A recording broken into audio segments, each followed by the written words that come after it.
হাই friends, মই আয়ুষ ৰং চেনেলত সম্প্ৰচাৰিত হৈ থকা সূৰুযমুখী ধাৰাবাহিকখনৰ আজিৰ খণ্ডটো চাবলৈ বহুত বেছি ভাল লাগিব। কিয়নো যোৱাটো খণ্ডত অনুস্মিতা বিজয়ৰ ওচৰত গৈছিল আৰু আজি ইমান দুখ লাগিছে মোৰ খুন্দাই মাৰ ভৰিত ধৰিছে।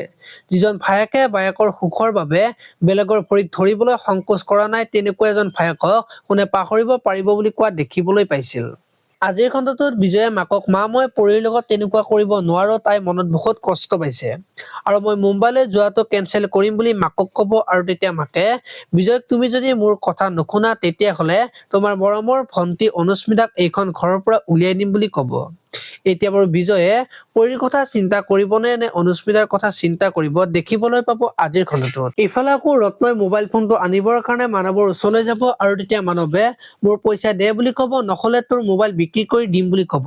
আৰু তেতিয়া ৰত্নই মানৱৰ পিছে পিছে গৈ থাকিব আৰু সেইখিনি সময়তে ফোন আহিব আৰু মানৱে ৰত্নই যে জুৱা খেলে আৰু তাৰ কাৰণে যে পইচা ধাৰ লয় সেই সকলোবোৰ কথা শুনক ক'ব আৰু তেতিয়া শুনে ৰত্নক মানৱৰ ওচৰৰ পৰা ঘৰলৈ লৈ যাব আৰু বহুত বেছি খং উঠা দেখিবলৈ পাব আৰু শুনে ৰত্নক চৰমৰা দেখিবলৈ পাব। আপোনালোকে সূৰুযমুখী ধাৰাবাহিকখন চাই কেনেকুৱা পাই কমেন্ট কৰি জনাব আৰু যদি আপোনালোকে এতিয়ালৈকে চেনেলটো ছাবস্ক্ৰাইব কৰা নাই তেতিয়াহ'লে চেনেলটো ছাবস্ক্ৰাইব কৰি ভিডিঅ'টোত এটা লাইক কৰি দিব। ধন্যবাদ।